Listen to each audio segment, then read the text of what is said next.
UN Day is observed on October 24th. The UN Day marks the anniversary of when the UN Charter came into force in 1945. The UN Charter is the founding document of this non-partisan institution that has been working towards global peace and equality. In 1971, the United Nations General Assembly recommended that the day be observed by the member states as a public holiday. We are now joined by UN Coordinator in South Africa, Newzroom Thomas. Good evening and thank you so much for your time tonight. Let's just begin. 75 years, and what are your reflections today? Yes, good evening and happy United Nations Day, because this day is everybody's day. All citizens of the world should celebrate, but also get committed to act. 75 years, I think, the United Nations has done a lot, as you know. It was born out of the horrors of the World War II, so it has avoided, a kind of world war that we saw before. It's a commitment towards humanity, and as such, it has catalyzed decolonization. It's fought for freedom. It has fought for human rights. We have, as an organization, all of us together, have really fought, diseases, decreased mortality, and also, served, humanity through its humanitarian actions all over the world. And in terms of peace and security also, have really mitigated so many conflicts. And as throughout the years, there are a million peacekeepers, that worked in various countries, and, really safeguarding the civil rights of people and protecting country from going into full-fledged wars.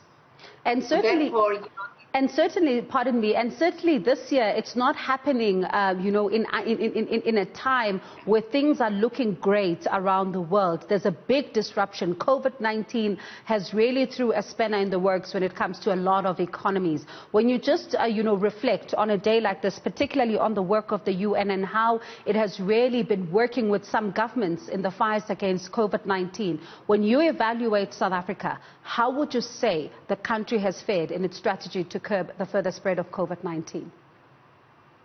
I think, first of all, I would like to insist the fact that, the pandemic is, has really shown us the need for collaboration, for solidarity, for getting together, for uniting nations, but also, it's calling for nations to unite, for a nation to unite in its own.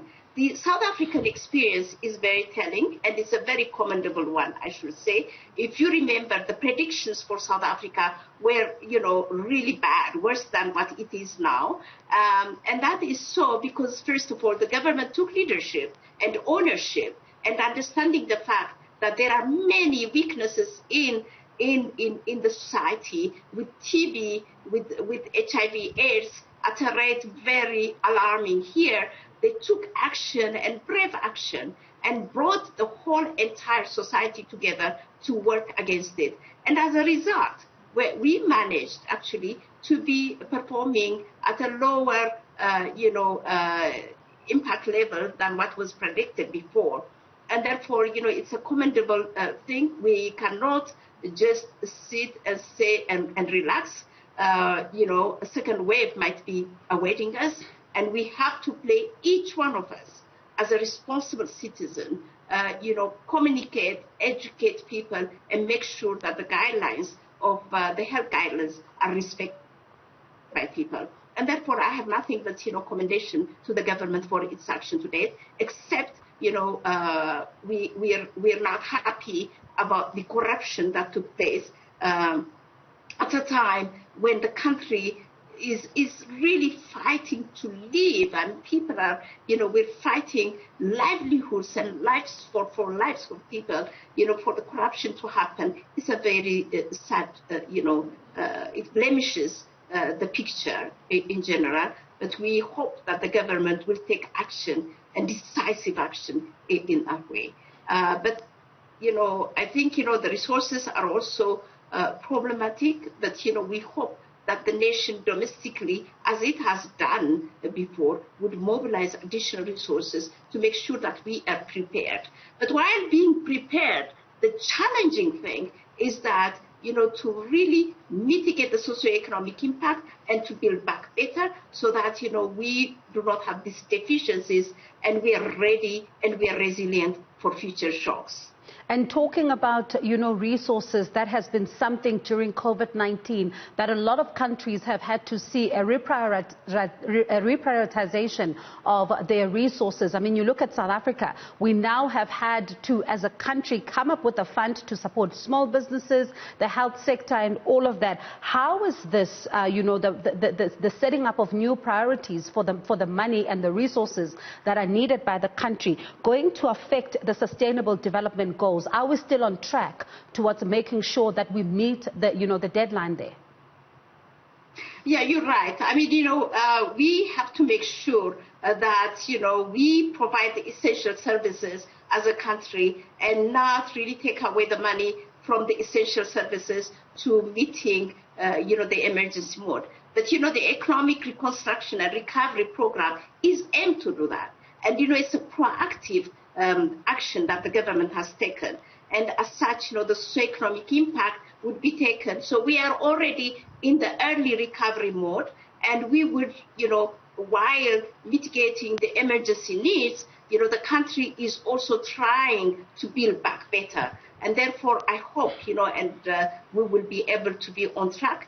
But, to be on track, we have to understand that we are not, out of crisis. We have to work in a crisis mode, and we have to make sure that equality and poverty eradication becomes our top priority.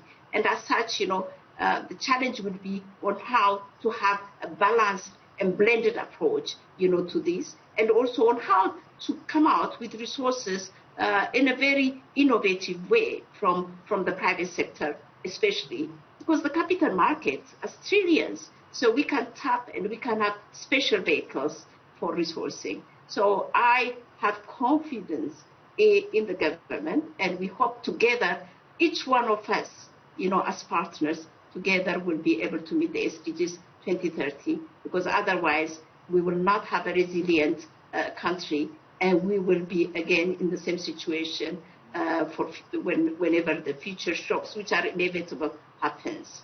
And when you look at, some of the studies that have been conducted, there's really, one thing that is a common thread here, how women have been hardest hit when it comes to the COVID-19 pandemic. What role do you see them play in the recovery? Well, women should play actually a central role in the recovery. And we have to support, from government procurement, but also really supporting women-led businesses, because most of them are in the informal sector. Our socioeconomic impact study has shown us that if we are not going to take action in supporting the informal sector and the small and micro enterprises, we would have 34% of the middle class, joining the poverty group. Therefore, and out of these, the majority are women. Therefore, we need to really focus on women and youth as we build back better.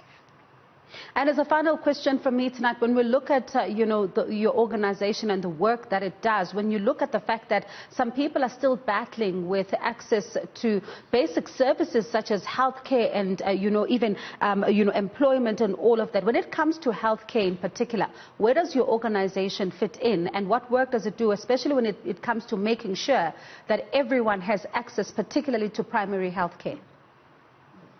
Well, I think, if we are where we are today all over Africa, it's just because there was so much deficiency in implementing the Millennium Development Goals, which was advocating for really primary health, universal primary health, and also for the SDGs. And therefore, we have to really make sure that we strengthen our health services. As the UN, from the $50 million, which is equivalent to, maybe 500 million rands, 43% of our resources has gone through WHO to support the health sector in terms of really the emergency needs, but also strengthening the health services. And therefore, our support is is really strong, and we will certainly go, hand in hand with the government in making sure that first of all, the national health insurance scheme is implemented well, and health services in the various districts are strengthened. And we are very, very happy that the government has adopted the district development model, because we are going to those people that are left behind. All right. Thank you so much for your time tonight, and certainly we do appreciate it and do hope to speak soon, just to touch base on how the work is going, particularly on the front of fighting against COVID-19, and even, as you say, issues around corruption around the world that continue to really be a headache for many governments. That's, of course, UN coordinator in South Africa, Ms. Nados Bekele Thomas.